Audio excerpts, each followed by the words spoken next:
இறைவன் மீது நம்பிக்கை வைத்தல், இறைவனை சார்ந்திருத்தல் அப்படின்னு சொன்னா இன்னைக்கு பலருக்கு புரியல. படைப்புகளை விட்டு விலகி படைத்தவனை முழுவதுமாக சார்ந்து நம்பிக்கை வைத்தல் தான் தவக்குல். இது 3 அடிப்படைகள் கீழே இருக்கு. ஒன்று, நடக்கின்ற அனைத்தும் நல்லதோ கெட்டதோ இறைவனுடைய புறத்திலிருந்து தான் நடந்தது, நடக்கின்றது, நடக்கவும் செய்யும் என்ற முழுமையான கல்வியை முதலிலே மனதில் ஏந்தி வாழ்தல். இரண்டாவது, அதன் மீது அப்படியே நம்பிக்கை வைத்து அவனையே சார்ந்து விடுதல்.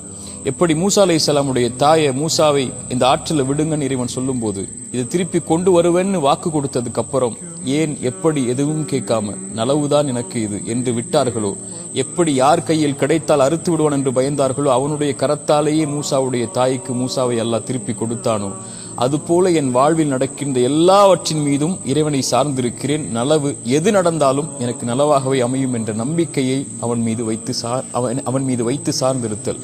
மூன்றாவது, அதில் முயற்சி செய்தல். எப்படி மரியம் அலைஹிஸ்ஸலாம் சோதனை வரும்போது அந்த மரத்தை பிடித்து ஆட்டுங்கள் என்று அல்லாஹ் சொன்னானோ, எப்படி மூசா அலைஹிஸ்ஸலாமுக்கு சோதனை வரும்போது அந்த கைத்தடியை கொண்டு இறைவன் மீது நம்பிக்கை வைத்து அடியுங்கள்னு சொன்னானோ, அது போன்று வாழ்வில் வரக்கூடிய பிரச்சனைகளில் முயற்சி செய்து அதில் வெளியேறுவதற்குரிய வழியை அவனிடத்திலேயே கேட்டு பெறுதல். இந்த 3ம் இருந்தால் வாழ்க்கையில் எல்லா பிரச்சனைகளும் எளிதாகும்.